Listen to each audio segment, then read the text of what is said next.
wacan oo wanaagsan dadkana daawanaya iyo kuwana dhageysanaya oo ku soo dhawaada waraysi xiiso badan oo aynu doonayno inaan la yeelano fanaanka Soomaaliyeed ee dhawaan dalka dib ugu soo laabtay Salaad Maxamed Shardi oo ku magac dheer Salaad Derbi waxa uu kamid ahaa hobolada qaranka Soomaaliyeed in badan ayuu ku soo jiray fanka laga soo bilaabo 60meeyadii ilaa iyo hadda Salaad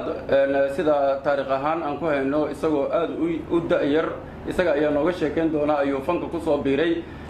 waxaan jeclahay su'aasha ugu horeysa ayaan weydiinaya inay noqoto Salaad xageed ku dhalatay goormaad dhalatay goormee ayaa fanka ku soo biirtay marka hore horta haddaan taariikhdeeda kaga sheekeeyo anigu waxaan dhashay adigu kontonkii waxaana ku dhashay magaalada Xaradheere ee gobolka Galgaduud mudug marka taas waa sidaas marka aabay markuu dhintay adigu kontonkii marka aniga dhashayba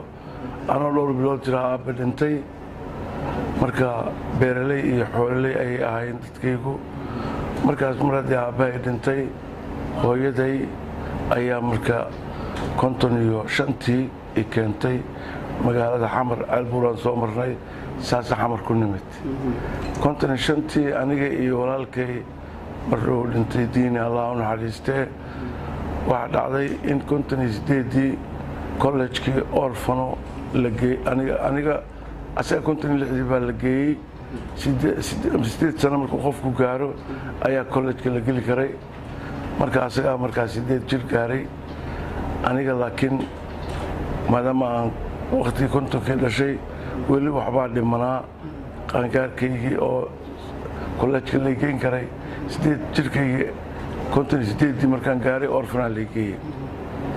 markii orfana la geeyay meeshii aan iskaga jiray mar walba fankana waan iska jeclaayo xataa markaan ka sii yaraa dugsiga markaan ku jiro waad aragtay laxan ayuu leeyahay alifbeetu ana alif iyo ab alif iyo al alif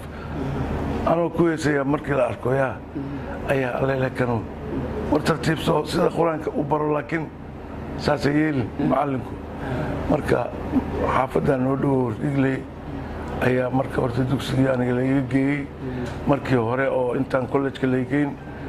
macallinkayga Allah u naxariisto macallin Xuseen oo ahaa dad badan oo aan wada dhiga jirnay kulli hadda ayagoo waaweynaaday ayaan is aragnaa marka saas ay orfanayga anigoo ku jira ayaa waxa dhacday markaan ahaa galaaska saddexaad galaaska afraad si walba waan iska jeclaa fanka inaan oo mar walbaba marka adigu yaa ugu qalqaaliyay inaad fanka gashid oo aad heestid seesa u bilowday markii hore waxa ugu maqaalaa 14 sano inaad jirtay markaad ugu horeysay ee aad heestid waa saas weeye anigu saasan heesta iskaga jeclaa markaanoo orfaniga oo 63dii ayaa Saciid Xarawe ilaa raala ka noqday waa nool yahay ayaa maartay la keenay oo nin cali la yiraahdo oo macallimiinteena kamida ayaa maartay ii keenay hadda waxa waaye oo yiri wiilkan fanku jecel heestu iska doon male mar haddii oo ku dhashaan sileeyahay maadaama aan jeclaa heestii bas asaga meeshaan isku raran ayaa marka la igu keenay kabankoo ii tumay marka dambena kabanka anigu 65tiiba kabaniistaan ahaa oo markaas waxa dhacday in Xarawe markuu soo dhaweeyay dirsoonkii leegada ayaa laga heesi jiray iyo gareedka iyo meelahaas xisbiyaashaas jiray leegadii ayuu marka Xarawe aan ugu nimiday adigu heesi oo ii tumay inaan ku fiicanahay markii la arkay 64tii ayaa waxa dhacday markaas Prima Lulio tiyaatar kale ma jirin meeshaan Fioraha ku dhex taala kaasa tiyaatar noo ahaayo oo dhagaxii la fariisanay oo qol yar lahaa kaasan ka bilaabay habeenkii Prima Lulio Allah raali ka noqdo Cali Xaarataa directorka ahaa fanka tiyaatarka ka ahaa radioga tiyaatar ma jirin waagaas adigu meeshaasaan heesay xataa habeenkii waxaa dhacday waa berigaynu bugtiyo baahi aynu ka boodne waa berigaynu bandiradeenna bannaanka keennay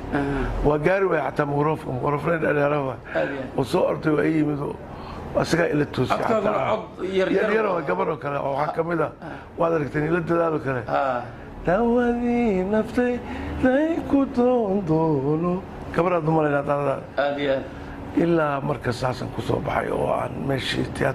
qofku marka uu fanka uu jecel yahay wuxuu dhegaystaa marka hore heesaha markuu heesaha dhegaysto kadib oo uu fanaan jeclaado ama uu qof la dhaco ayuu fanka ku soo biiraa waa shido yaad dhegaysan jirtay adigu oo aad fanka uga daytay runtii heesii hore oo dhan iyo raggii heesii jiray iyo gabdhoba waa haddee waagaas waxaa lagu bilaabi jiray koobi hadda nimankaa yaryar oo maaragtay heesaha dadka qaada anigu waan raacsanahay sababtaan u raacsanahay xataa organkan cumar biraqbiraqle wax weynuu noo qabtay sababtoo ah fanku waaba lumi lahaa haddii aan wax maaragtay aan xoogaa waa in uu ka joogaa marka koobiyaad adigu kusoo bilowday marka koobigaas waxaa la qaadi jiray heelooyinkii hore ama maxamed axmed ha qaado ama maxamed salmaan ha qaado ama cumar dhuul ha qaado way wada dhinteen dadkii aan maaragtay naga soo horreeyey marka saas ayaa heleelowdaasaa lagu bilaabay kadib ayaa markaas heesaha kale wax ma la kulantay dhibaato ah markii adigoo yar aad isku daydo inaad heesto oo lagu yidhaahdo waad yar tahay codkaagu waa yar yahay ma heesi kartid iska joog wax caqabada aad iyo aad oo waxaa dhacday waad aragtay raadiyaha waxaa jiray ma jirin library oo faylalka la dhigo oo la dhigo librariga ninka sameeyey oo isku duway walaalkay diini waaye asagoo fana ku soo galay oo waagii cigaal iyo maryam mursal iyo gruubkaasuu la soo galay kadibna nin wax bartay oo isagu ahaa meeshaas librariga ayaa in loo dhiibay maadaama cajaladaas soo qabo waa laga baxay faylka ninka sameeyey oo qofkii aad rabto aad soo qabanayso heystii aad rabto taariikhda ku dhiganta hadda waa laga helayaa kuwii oo laadima ahaa saan ogaa marka sidaas ayay ahayd marka waxaa dhacday in habeenkaas brimaluuleedii markii xaalkii saas noqday raadii aan dhowr hees ka qabtay timreeri ahaan u shaqayn la yidhi in markaas la yidhi waa ninka ama abaraytarka ah oo wax duubaya ama qofka qofka heesa caanaa la sii jiray dadka marka waxaa la yidhi wiilkan orfanaha haddii hadda shaqada la siiyo korontadaa jiidaysa marka almeeno dhowr sano oo kale hala sugo oo markaas waa la murmay waxaa hala siiyo shaqada wiilkaaniya saasaa marka intaasan kala kulmay markii aad haystay kolley heestada raadiyo muqdisho waa laga soo saaray hooyo iyo walaalo iyo qaraabo iyo adeeryaal iyo abtiyaalna muqdisho way joogeen markii codkaaga raadiyaha ay ka maqleen maxaad kala kulantay iyaga ma si fiican iyaga wax dhiba oo weyn kalama kulmin oo dee waxa waaye soomaalidu fanka way iska jecleen mar walbaba marka anigu haddee hooyaday ayaa nooleed markaas hooyaday marka ilaahay u naxariistee iyada ayaa na keentay beledkan xamar markii aan ilaa xaradheer iyo ceelbur waa la lugay jiray oo laakiin baabuur saasuu markaas ma jirin ceelbur markaan nimid oon muddo joognay adigu waa xasuustaa konton iyo shantii waxaa jiray baalahan masaajidka oo kale iyo la suro sumcadaha waaweyn raadiyaha kaasaa ceelbur wuxuu ku dheganaa iskuullada iyo hortooda hees markii ugu horreysay oon ka maqlay joolo iyo aan dhegaystay ma garatay dadku way isu soo bixin jiray raadiyaha markay dhegaysanayaan marka raadiyaha nagu cusbaa waad jeclaad marka in adiga raadiyaha lagaa maqlo inaan mar unaa waayahay fanaan ayaad noqotay waad heestay waad soo kortay waad weynaatay riwaayadihii ayaad ka qayb qaadatay riwaayaddii ugu horreysay ee aad actor ka noqoto marka horta waxaan kaga sheekaynayaa aniga 65tii markay ahayd qoladii booster house la siiyey qaarna militariga loo wareejiyey militariga ayaa marka aan noqday ilaahay u naxariisto jenaraal daawud ayaa markaas militariga ahaa madaxiisii maxamed siyaad iyo liili qatay kulli ragaas wada dhintayna allah u naxariistay taliya ku-xigeenay ahaayeen iyo ninkii boodi cadde sidoo kale wuxuu ahaaya ku-xigeenay ahay nimankaasoo dhino marka xalane oo markaas boodka la yidhaha xalana nal ku xereeyey marka xataa waxaan xasuustaa xalane markii nal ku xereeyey oo meeshii nala geeyey qoragii xakiinka ahaa ayaa lagu baranayay maarata aniga qoraga marka baynaada loo taago waaba la dhirakahay marka ilaahay naxariis jannaasiyo maxamuud qaawi nin la yidhaahdo oo markaas ninkii fanaaniinta yani kooxdii xoogga dalka madaxu ahaa ayaa markaas wuxuu war ninkan waxaa loo qorayaa fan un bay noqonaysaa waxaanu iska baradoon yahay yaraanta ayaan lagu caraynaya saas oo socdo saasaa horta fankii noqday kadib militarigii ayaan ka mid noqday cali otto gruubka la yidhaha gruubkaasoo loo qaatay badanaa altaleria dadku infantry iska wada ahaayeen laakiin altalerigu waa wixii hadda waad aragtay etoobiya iyo soomaaliya markay dirirayeen waxaa looga xoog badnaadayba etoobiya oo loo kuusay waxay ahayd altaleriga nimanka la baray oo madaaficdii goobta ama hubkaan la yidhaahdo qoragii yaraa waa u dhammaatay marka kuwaasaan ka mid noqday anigu altaleri ma noqon fankaygiiaan ahaa fankii anoo marka ku jira ayaa xoogaa waxaa laii bedelay meesha la yidhaahdo beledweyne waxaa joogay askartii ingiriiska oo maaragtay dhiig kabni iyo sii kabni iyo oo ayaa joogay oo maxaa tiraa soomaaliya oo haddee traininka iyo wax walbaba lambar 1 ah waxaan xasuustaa marka halkaas marka laii bedelay intii shbilnaata inaan ahaa ayaa loogu bedelay walaashay baxsan ilaa walaashay hadda way joogtaa nagruuma way joogtaa oo kooxdeeni fanaaniinta oo markii dambena waa beri asaasayaashii markas maxamuud cabdullaahi wuu joogaa sungub kaariye allah u naxariisto saaxiibkay waa dhintaa isaguna waxaa dhacday markaas beledweyne leegeeyey xoogaa in shbilnaatana fankana waa jeclaa kabankaan watay kabankaygaa iska watay kambaniga koowaad ayaa markaas imase jir ayaad ku baagan tahay waa 17 jir anaa markaas waa cali caarif markii la dooranayay jabuuti oo soomaaliduna diidaneed ayaa markaas dhufayskii adigu meeshaan feerfeer meeshaas ciidankii tegey ayaan ahaa ciidankaan la socdaa waa ciidankii dabeesti ahaa ciil badanna waan qabnaaho 64 haddii dowladdan aan dariskana etoobiya markaan dirirayna 4 jiraan ahayn ilaahun baana bixiye yaa waa maxaa tirahda wayna qabsan kareenba ilaa waxba saasa ma aanan haysan laakiin 67dii ilaa buulibarto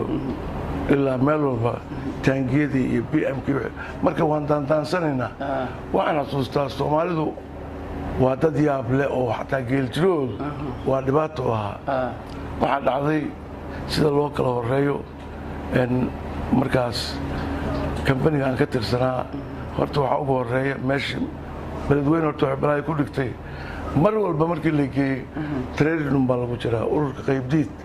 waa ururka ugu daraa soomaalida infantry looguma dhawaa karin marka subaxii sida loo kaco training loo galo annagoo daalnayaan waxaan imaanaynaa oo qoragii ciid wada gashay waxaan imaanaynaa meesha xeradii marka ciidanku adoo dhisnaa marka kambaniga batalinkeenii adugu kambaniyaasha way kala horeeyaan meesha waxaa ugu horeeya waxaa jira barkad weyn ayaa meeshan ku taalla waxaa fadhiya ciidan oo tortoryaal waa boliiska caadiga waxaa ku xiga daraawiishta markaasaa militarigu oo sidaas beer ayaa marka noo dhexaysa oo xasuustaa ay ka baxayso masago waxaa noo dhexeeya annaga iyo etoobiya labalabay waardiyaha u qabtaan ayagu markaas annaga waxaa sektarka noo ahaa maxamed cali mire nin la yidhaha oo korneela ilaa garowe saas waddankaas una xukumaaya ilaa saas sektar ah marka la ahaa lama gaarin maxaa tidhaahdaa batalinaha ugu sarreeyey laakiin lama gaarin sida markii dambe la gaaray oo maxaa tidahdaa la gaaray ilaa qaybo ururaa jiray keliya qaybo iyo sidaas marka ayagana etoobiyanka waxaa nin adigu indhacadday dhihi jirin kibrey ayaa madaxu ahaa annaga madaxweyne waxaa noo ahaa markaas aadan cabdulle aadan allah u naxariisto nin nabad jecel ayuu ahaa markii la yidhaahdo hala dagaalamo soomaaliduna ay dagaal iska jeceshahay isagu wuxuu dhahay maxaan risaas haysanaa maxaan shidaal haysanaa meeqa beriyaan dagaalami karnaa warka runtaana waa kaas moogtahay lagadaad iska gasho risaasta kaa dhammaato oo eberaad tahay adigu marka quwad waxaan isbidna yaab leh ilaa buulo barto ciidanka saas soo daba haystaa marka waxaa dhacday etoobiyaankii labalabay waardiye u hayeen markii la gaaro galabtii way ka bixi jireen meesha way iska tegi jireen geeljirihii markaas ay tageen ayay intay dhowr intay is aruursadeen ayay calankii etoobiya ka qaateen calankii waayeen marka etoobiyaankii meeshaasaa dagaalkii xooggiisii markaas waxaa jooga tortoryaalii iyo daraawiishtii bes beledweyne marka waxay balaayo ku dhigto waa furuntii turumbadii dagaalka unbaa saacad markaa guriga tagto dhana xataa cad ma qaada kartid turumbadaa ttttya sidaasaa baabuurta lagu soo kala boodaya runtii ruushkuna wuuna dhisay oo dad yaab leh oo afrika oo dhan waa arkaydin markii u dambeeyey waa garatiin kolley kii dharbaxadii ku dhacday dariskeenna waa xasuutiin marka adigu halkaasaad ku soo xoogaysatay oo aad askari ku soo noqotay ku noqday marka taliyaygu wuxuu ahaa haybe nin la yidhaha haybe waa nin askartii ingiriiska ahay waa nin oday dheer u ahay oo hadda inuu nool yahana waa laga yaaba heesta hiboy dhufayska ayaan ku soo bilowna ku samaynay hiboy kaamaqdala howlaha adduuniyo haybe hortaagane taliyayga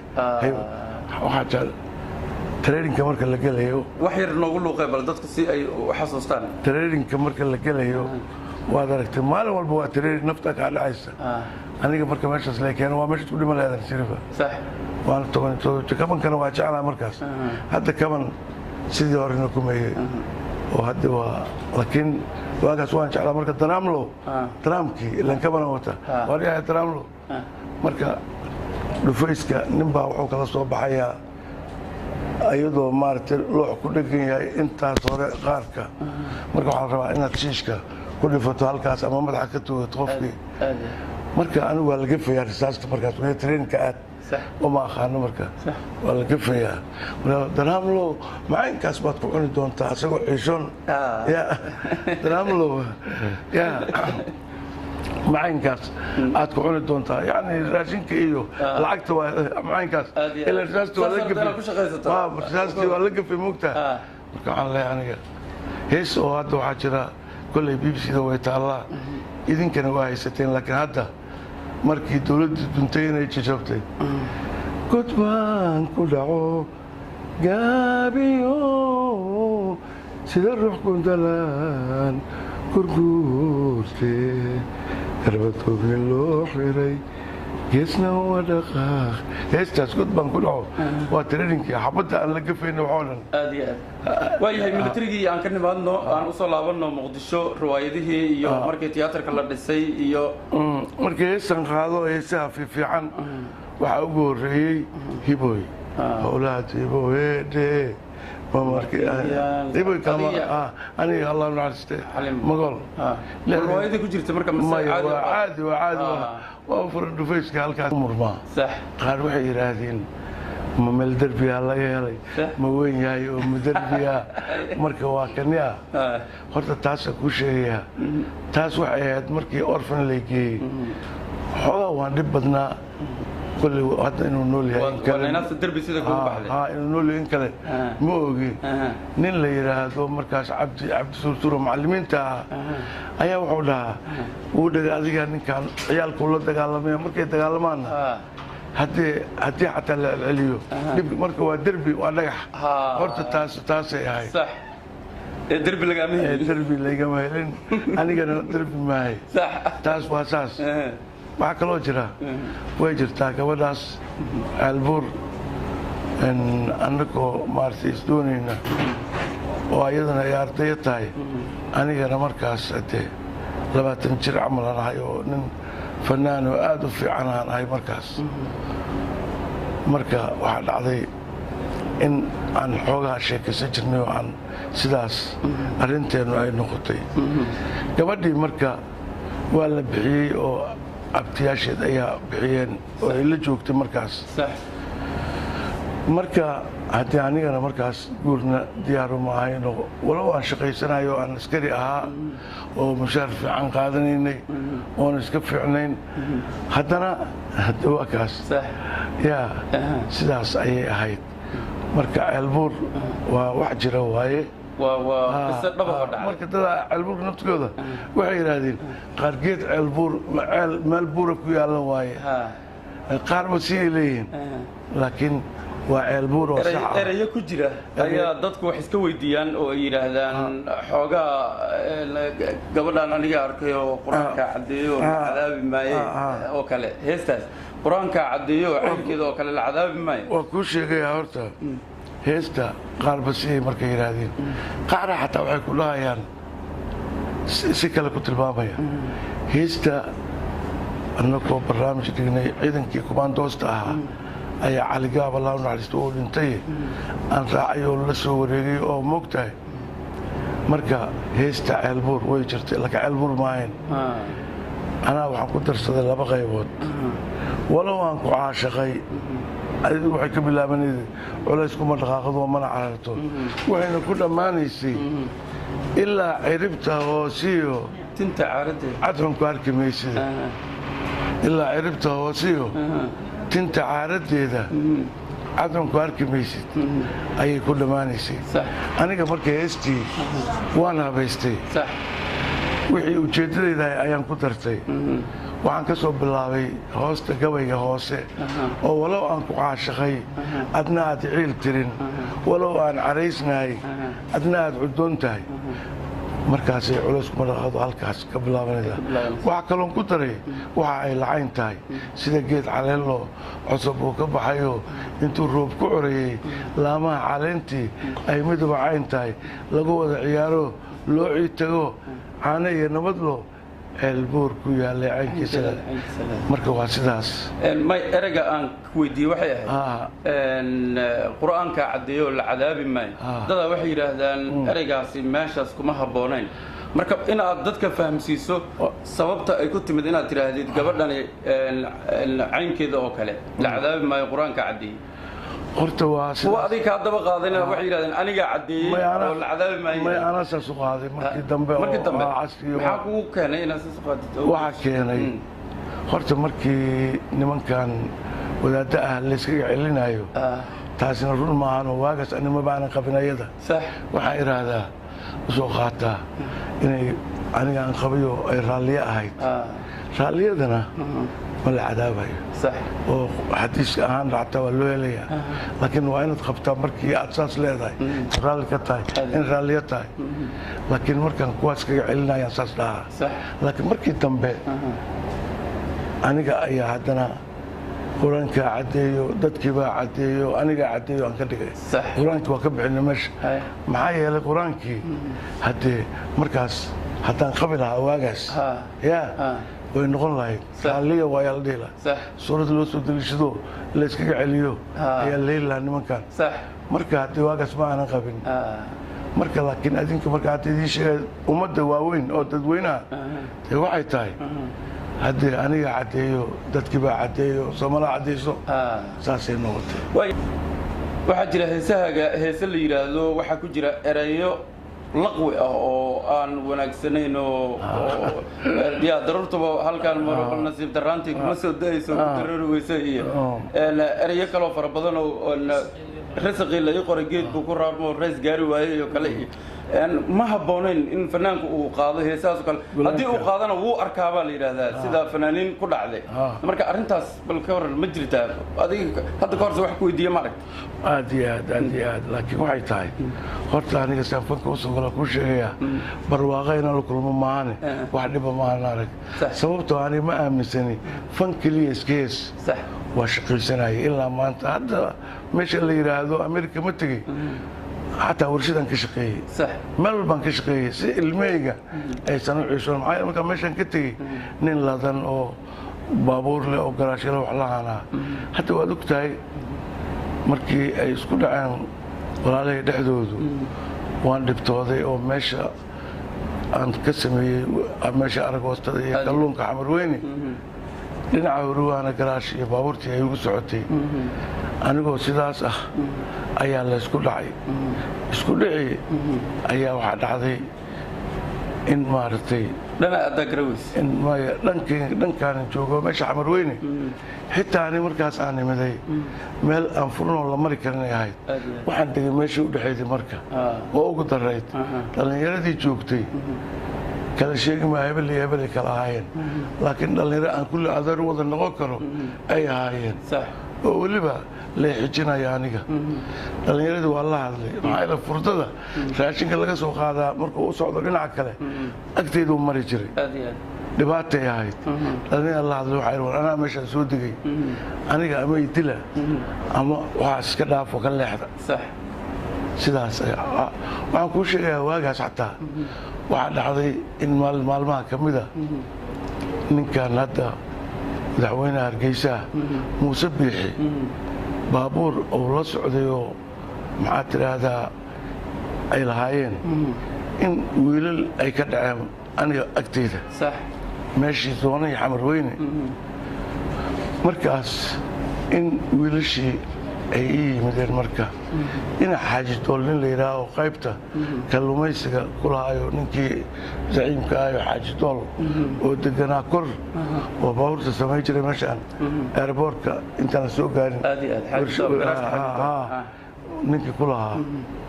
meeshii xaaji dool wiilkiisa ay la shaqaynayo aan halkaas saas ahayn marka war salaadaa joogee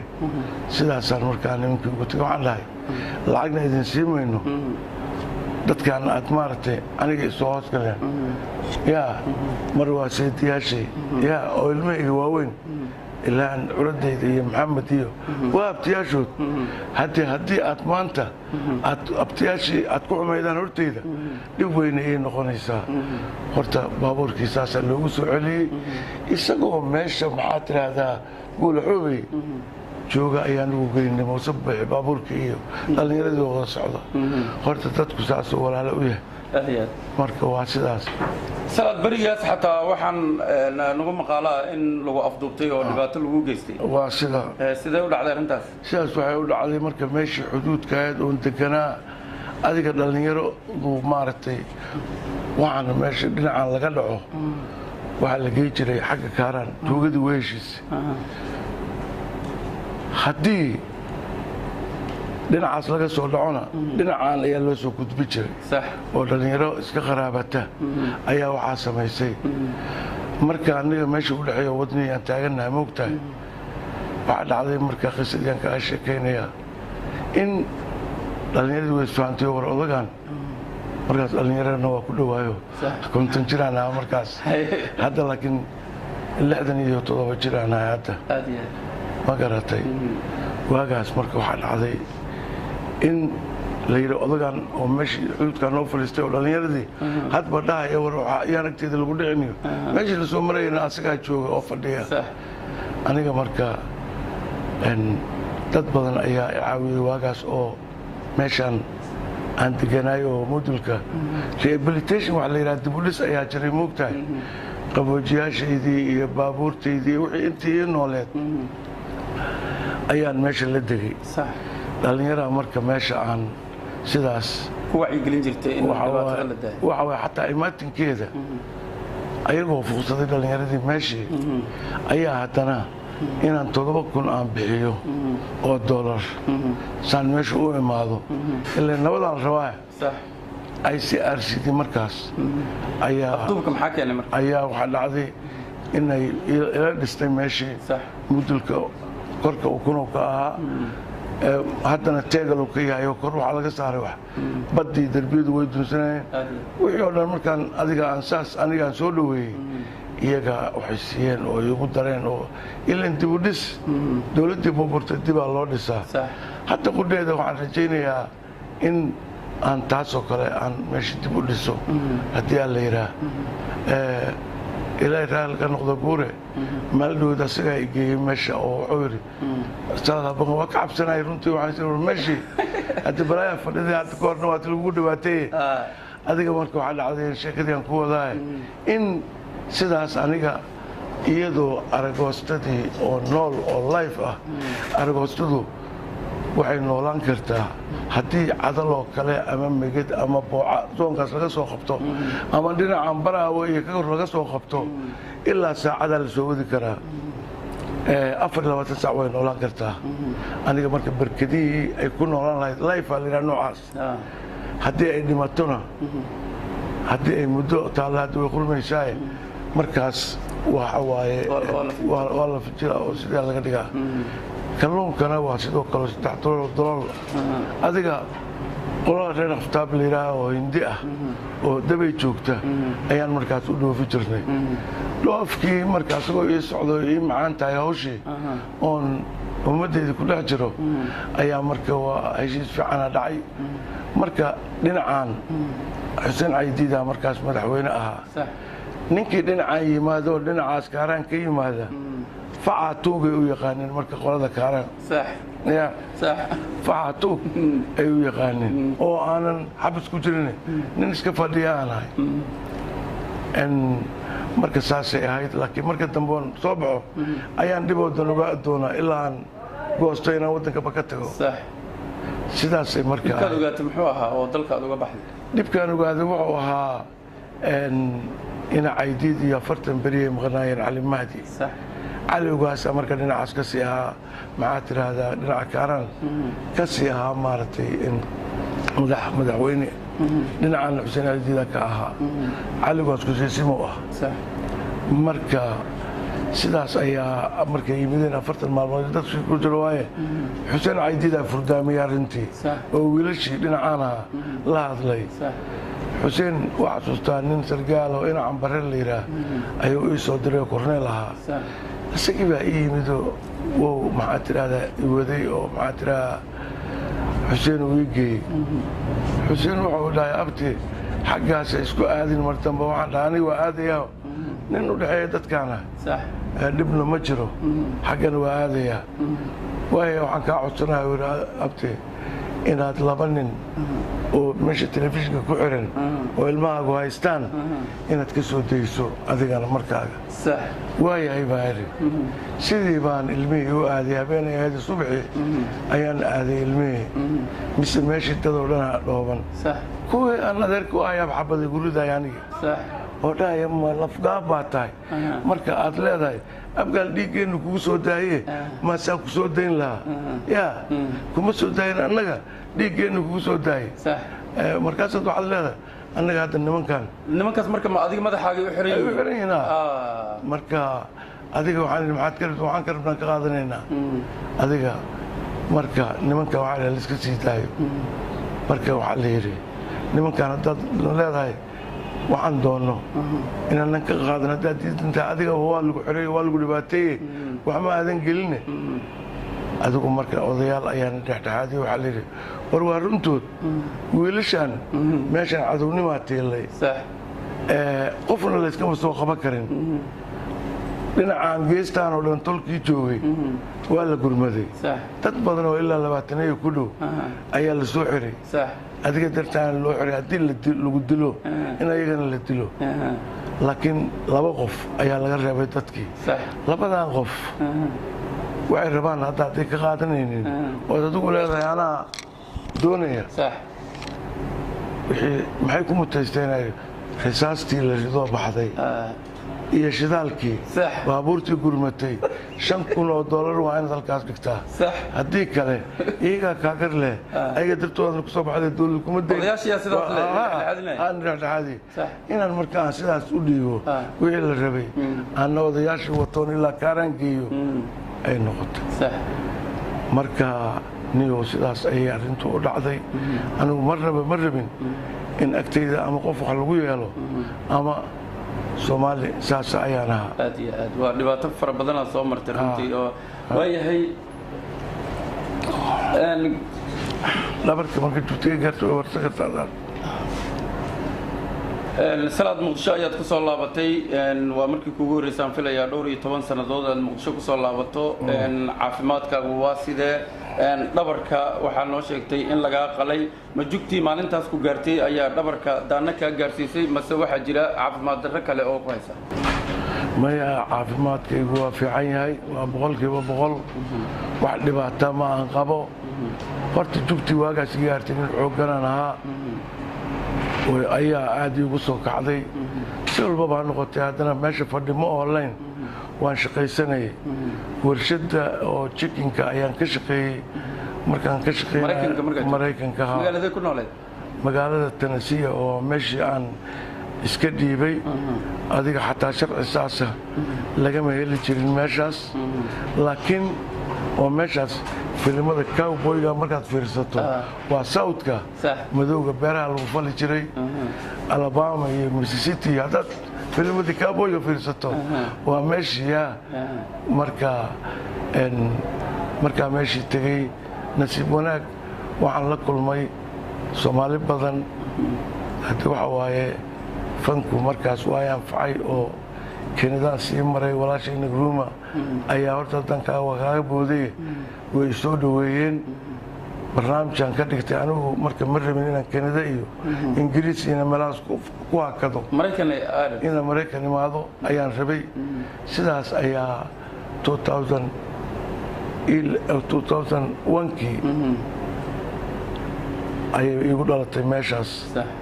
barnaamijkan dhigay lacag fiican oo ilaa 100,000 iyo wax la jira dhaaftayba ayaan ka helay lacagtii anigu walow aan heesayo aan ahaa ninkii la soo dhaweynayay haddana lacagtaas waa anaa qaatay oo iskay maadaama ilmihii iga soo maqnaayeen meeshaana wixii aan ka tegey ay ahaayeen iska qaatay qaado oo ay moogtahay mar haddii aad ka tagto wixii kan kugu sokeeyaa iskala isticmaalaya marka caruurtii inay saas iga la go'aan ma rabin adugu lacagtaas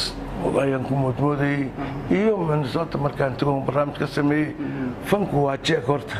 jeeg lacag oo jidato maxaa yeelay meeshaan u yarayaan 20,000 ama 25,000 ama 30 ka helay marka wax la heli karo ma ahayn ka waran nolosha Mareykanka markii intaas ayaan ku sii mooday oo markaas kadib oo lacagtiina xoogaa iga yaraatay caruurtiina aan keenay Kenya ayaa inaan shaqeeyay noqotay markaan sanad iyo bar shaqeynayay ayaa waxa dhacday maalmaha kamida inaan kufay oo dhabarkii haddana jugtii igu sii balaaratay markaas kadib ayaa lay qalay oo dhakhtar la ii geeyey dhakhtar Soomaaliya ayaan la kulmay oo runtii maxaa yeelay Virginia markaan maraynay oo riwaayadii iyo wixii samaynayay ayaa maxaa tiraahdaa ayaa horta riwaayadii qabya ka qayb horta maya waxa ka horreeytaas in marka waxaan ka soo booday oo marka aan imid Tennessee aan marayay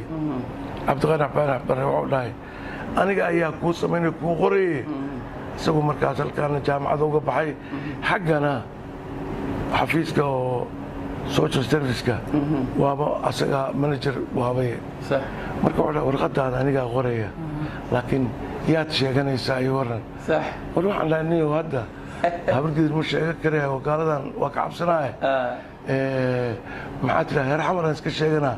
uu qoslay marka heer xamar bandhabo kalaan sheeganayaa ayaga abtiriskooda waa aqaanaa aniga marka ma kuu qorayo dhahay sababtoo haddaad bandhabo sheegato Mareykanka waxa u shaqeeya intaas oo kun oo jaajuusa heer xamarkiina loo geynaa waxa la ninkan ma taqaaniin salaad shardi alloobay kuwiina soo eriyey waaye yaa adiga gaal waa kala dhimateen markaas runta iska sheeg habarkiidaan haydhe hawiyaan haydhe sababtoo waa calaamad laakiin ma aha adigu wixii isticmaalay markaas waxaaga xataa maxkamad looma geynayo sidii ayaan yeelay dadkii ila tilinayo meesha jooga xataa qaara qayliya anaga alla aaminska waa ninkan warkiisa ha maqlin ninkaanu dhinaca kale ka soo jeeda dhinaca kale marka la yiraahdo Soomaaliya waxay u badnayd haweeney daarood moogta marka aniga alla aamin dadku isku qoymid waxay yiraahdeen aniga asiga iska aaminaya war ninkan inuu been ku sheego maya saas iska aaminaya maalintii dambe asaga wixii iga qoray warqadii wuu diray gurigiisa adreesiyaha asaa gurigiisa iska lahaa isagaana wixii ii qoray waxaana ugu yidhi ninyow salaadow anna waa kuu qorayaa haddii aad saas tahay sheeko badan uma baanid hal beej lan qorayaa waxaan ka soo bilaabayaa fanka markaa bilowday halkaas beej saasaynu ku dhammaanaysaa laakiin waxaan kaa rabaa cali samatar allah u naxariistay inaad virginia ugu tagto waa american citizen madaxweyne ku-xigeenkiina waaye in uu kuu soo sameeyo inaad salaadkii tahay adigu soo caddeeyo caddayntaas allagaa rabaa waxa kale wasiirka warfaafinta ninkii noo ahaasna waa dhintay allah u naxariistay isaguna waa loo yaro wuxuu degan yahay meeshaas oo niman wuxuu la shaqeeyaa reer bani israa'iil ah oo looyaraha balaayaha isaguna sidoo kale warfaafinta kuga haya yaa marka labadoodiiba cabdisalaan waa ka soo caddeeyey anoo labadii wata ayaan ku noqday oo u tegey sidii uu ku diray wuu diray warqadihii adigu anigoo wareegayey oo tegey meesha la yidhaha santiaga ayaa waxaa dhacday in nin wadaad ah inuu barnaamijkii markaan dhiganayay in uu maaragtay hor istaagay niman wada gaagaabanoo gar gaagaabanoo wadaadaa oo welileedyara asagoo wato gaalada dhahaya noo celi meeshaad ku celiniyo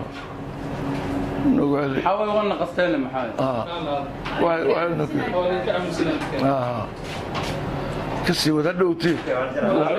waa ka tirtirayaa kashaa waan wadanayaa ma garatay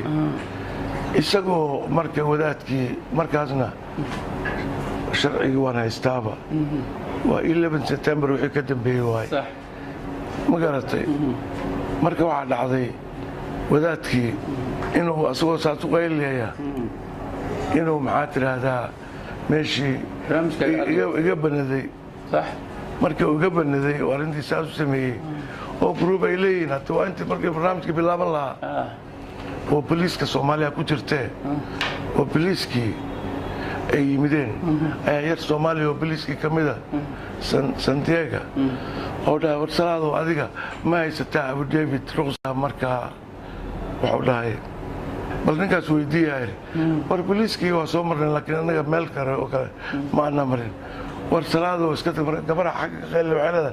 warnakeen waxaad ii raacdaa maxaa tiraahdaa magaaladaas kale yaa ii raac santiaga way weyn tahay moogtahay san francisco taasaa aan wadaadahan iyo waxaanu aysan ku dhibayne marka wuxuu dhahay iska baxo markaan waa lagugu daadiye waagaas noo soo noqo ma garatay marka gabaygii cali dhuucaan xasuustay guuguulihiiow haddaad guga u ooyeyso hadda waa la goobayaa wadaadadii markaas waa la raadinayaa markaas wadaadadii la raadinayo ayaa waxaa dhacday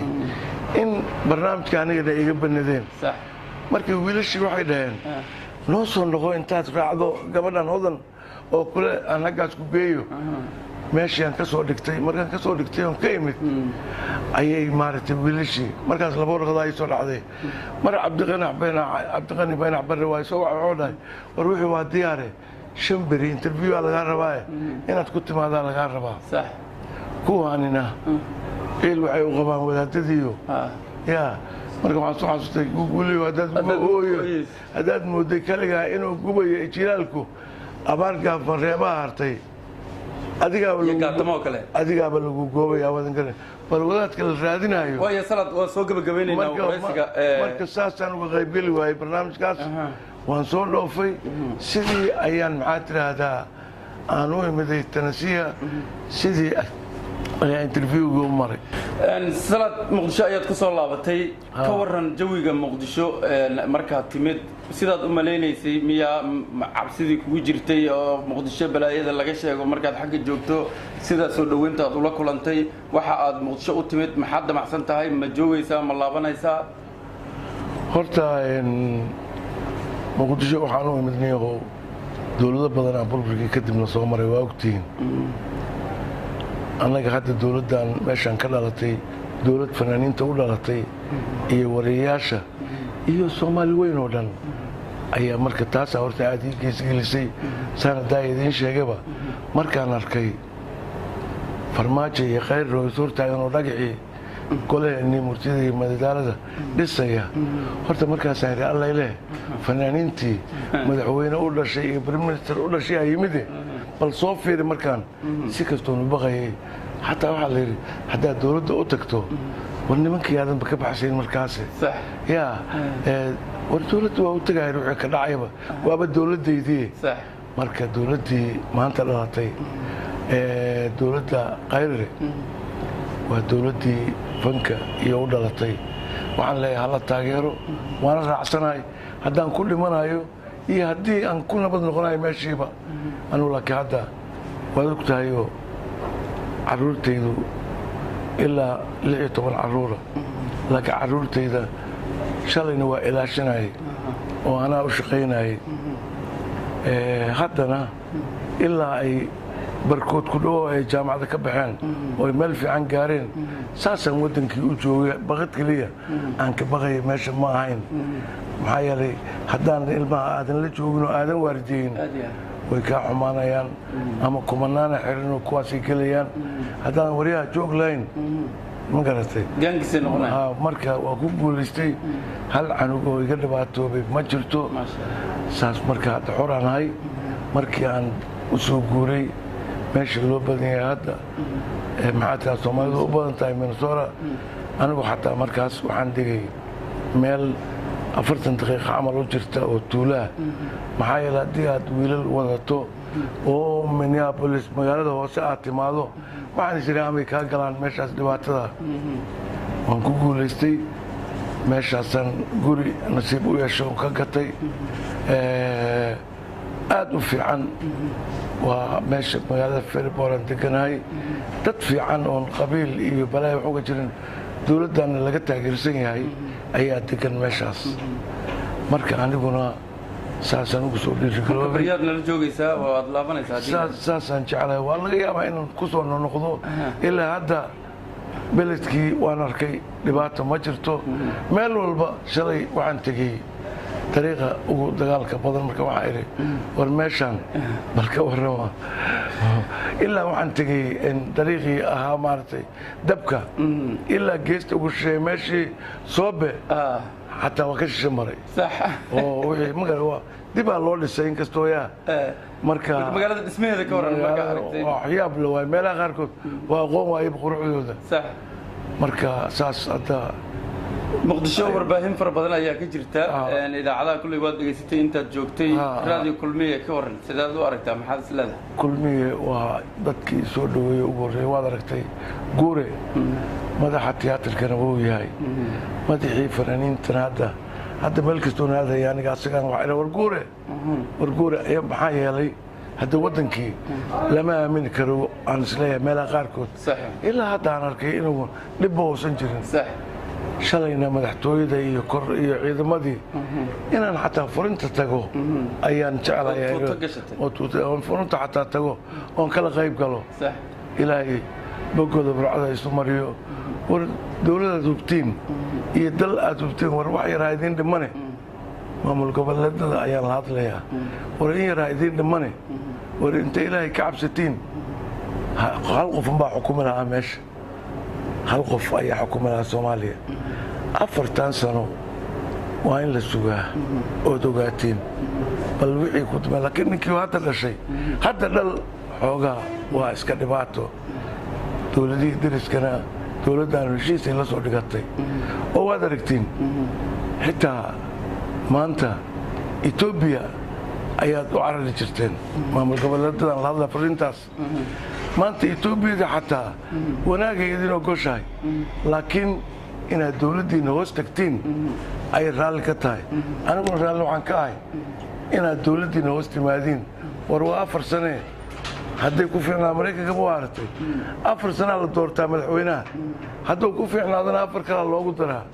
oo nimayo u kaadiyo oo gacmo wada jiray wax ku gooyaane wax wada qabsada idinkii dowladdiina oo carabta iyo waxaan qashqashiyo hadba wax idin sheegaya warooy waxba idin matarayaan waddankeenu inuu burburay jecel yihiin war ninkii jecel inuu waddankeenu dhismo anigu taasaan qabaa. waa far inaad idiin soo diraya maamul goboleeda shacabkana waxaan leeyahay war intaasoo sanaad dhib ku jirteene maanta qorraxda iftiimaysa raaca meesha u socoto dabaysheedu oo maxaa tiraa gacmood jiri wax ku goyana gacmo iyo af wada jiraa guul lagu helaa. ninaa wuxuu yidhaahdaa xataa dawlad xumo dawladla'aanay dhaantaa. 4 sano oo hadda dawladda way fiican tahay ilaahay egana hala jiro idinkuna aamina waa maamul goboleeda